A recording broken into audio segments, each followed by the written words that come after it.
to school, teachers, anywhere. Respect is very important. Attitude is very important. Even the Bible says, Quran says, Abbatina Natachuna Kuru Dinaki Husband Jamiya. Abba Sani Farake Sani Abu Mama, Akbar Kesani Era to Vida. Exalenta Asiti Zada, without Swanduma. Motuma Aboma Gofta Kesa, and you want to put. Jole Gurashek say, Bamsa Baratani, it is very, very, very successful. I'm so very, very happy for them. I'm very happy and wish them all the best to their life. I know the children, they are very polite. I know, for example, Yasin goes to the place where I go for dentistry. He works there. And I like to tell you what I talked to the dentist doctor talked to me one time. I think she talked to him. She said, Benny helps me. Now I brought my wife and I went to pick up my granddaughter from Bedford School. And then those doctor told him, Ben is always working hard to help. Now he brought his wife, now he went to pick up his grandchildren. He said, He told me, you know what he told me? He said, said, Ben always helped us, all of us. He always helped us. So that's a lot to me. At least when somebody gives you something, I don't want any reward for what he did. When I help somebody or when you help somebody, don't expect to pay you back. You help you from your heart. Be kind to one another. All of you have to do things. When you do for somebody something, don't expect to pay you back or to help in the future. But help from your heart. Love one another, live together, respect each other, teach each other. One in bona yet. One is like that.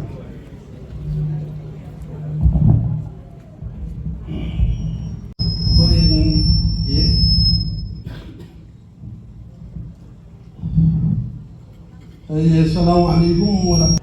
الله وبركاته. ربي ولي نجاه بقى ولي تدفنه مرتكي سلوا على هذا فجأة. ويا ولي نجاه جده ويا ولي نجاه جده ويا إلمان ثلاثي إلمان تون وانا بافا في رب بافت تيساني قلمان جهني رب سان قلقاري صدر لا إنما جراتو قهنتين بجان سابقون ولتنو قبل الحمد لله رب العالمين هاجن مالكينا إلمان كنا إلمان لفا قدة تسن وان درجتي صدركا كدغهم قلبني كربي قدتي هذا فبالله ربي قمتو تنا أصبح ربي تهافوك سيسو إلمان كنا نس غلطوما دناني وان irratti bobba'anii jedhan galmaan gahanii hadda ummata fakkeenya jedhanii bakka kanatti argamuu isaaniitiif isaanis hin galatoomfannaa. Ummata keenyallee gartee kawaamsa abbaaf haadhaa kabajee bakka kanatti argame diqqaa guddaan diqqoo guddoon jenna hundi keessanuu galatoomaa jenna. Akki isarraa taasisee immoo ilmaan tun ilmaan barakaa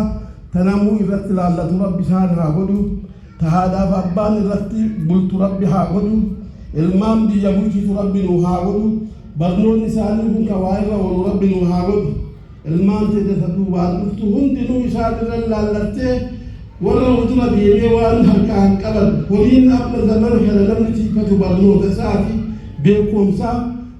سا كان بغورا بكان غاز ربي نو هاغدو المام تندام دي هاغدو ربي نو هاغدو ورا هذا فبان جمده أهل الزريات جمده سامنسات جمده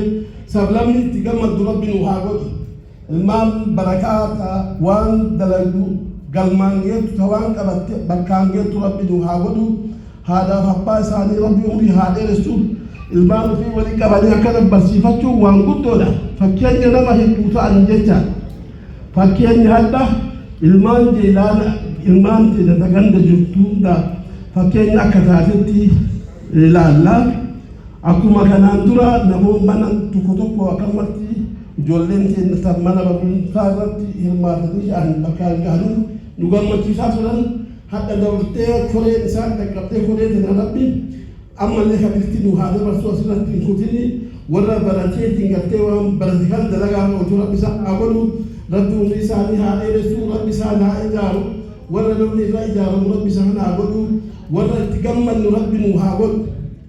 Alhamdulillah rabbil alamin tokko keenna gartanii shukri rabbi ta'ala fannu assalamu alaykum wa rahmatullahi wa barakatuh. Isaas katuun kuni ummata uf qabu ummata wal qabu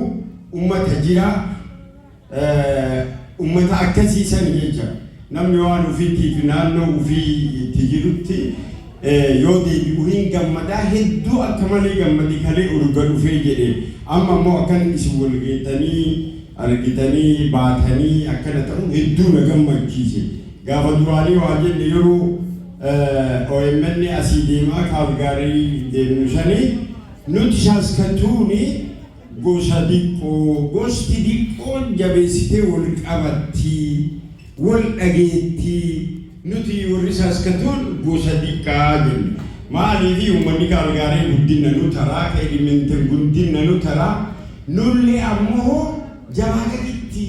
hin taanu jennee waan fuunu kana hedduu fuunee finnee gumaata kennaa turre jecha saniif jedhee dhiifama naa godhaa dubbiin keessa namaan deemti hadda guyyaa wanni wal geenneef sababa ijoollee tanaati ijoollee tanaa Yaasin Shigidoo Abdurrahuufi haadha isaanii Gannoo abbaa isaanii Jeelaan Tibbaa baga gammaddan baga rabbi isin gammachiise baga osoo jirtan ijoolleen teessan bakka geette argine isiniin jenna ijoollee isinillee baga gammaddan rabbi umurii keessan haa dheeressu jabaadhaa ammallee barnoota keessan itti fufaati haadhaaf abbaa keessan warri isin waliin miidhanii jedhe keessattuu haadha keessan gargaaraan kun dhaamsa kiyya isinii haa ta'u ijoollee teessanii advaanteejii ilaaltanii fuutanii maal gootanii irraan fiigina haadha teessan gargaara haddallee borullee amaanaa rabbii isinitti dhaamadhe jecha abbaan keessan waan ta'u hunda qabaa hin bulaa haadha teessan gargaara amaanaa rabbii isinitti haa ta'u shuma gasan haadha bee haadhaa dhaame bee abbaan dhaamne maaliif itti maadha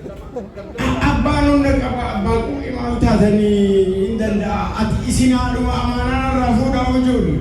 sanuu hin gootiin beeknu beektanuma uf qaba abbaa qubee ijoollee asin guddattee jette isiin akkasani chooraaf yookaan haa kolfitaniif isin hin jedhe rabbi bakkaan isii haa ga'u ammallee rabbiin isii haa guddisu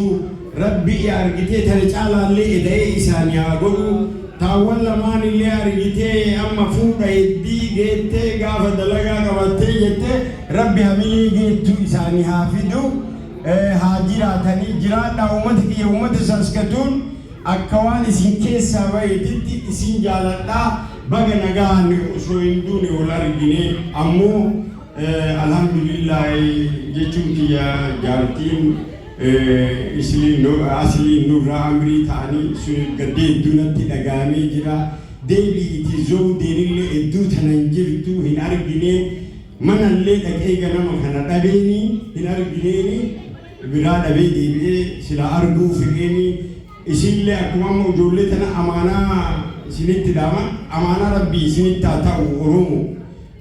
zoodeen nama hin gargaarre hin qabdu maraa gargaaratti dhibbarraa dhibba nama tokko jeen gammachiifne jechaanii waan danda'amaatii miti haga dandeettu takka Oromoo as dhufte namni gadi dhaabee namni itti kadhatee namni ija itti ta'ee bakka mara deemee mul'isee jedhe zoodeen amaanaa rabbii isinitti haa taatu uummata keenya ka Oromoo keessattuu dubartiin zoodee laala rabbii isin qabne zoodee laala irra naannaya hunda dhabdee jirti laala obbobii isin karaa hin to'atanii amaanaa isinitti haa ta'u abboo bijeessi harka jirti maraasitu walitti qabatee beelaan irra naanna rabbii si qabee jedhe tanuma isinii dhaama nagaan naa jiraadhaa ulfaadhaa isin jaaladhaa uummata kiyya nagatti naa ta'a. Magaalaa Saskatoon iyo nawaaxigeeda oo aad ka qayb gasheen ama naga aqbasheen xafladan quruxda badan invitationka ama martiqaadka aan idiin sameynay aad naga aqbasheen aad iyo aad u mahadsantihiin sida quruxda badan magaratay halkan maanta aad xafladan daafurka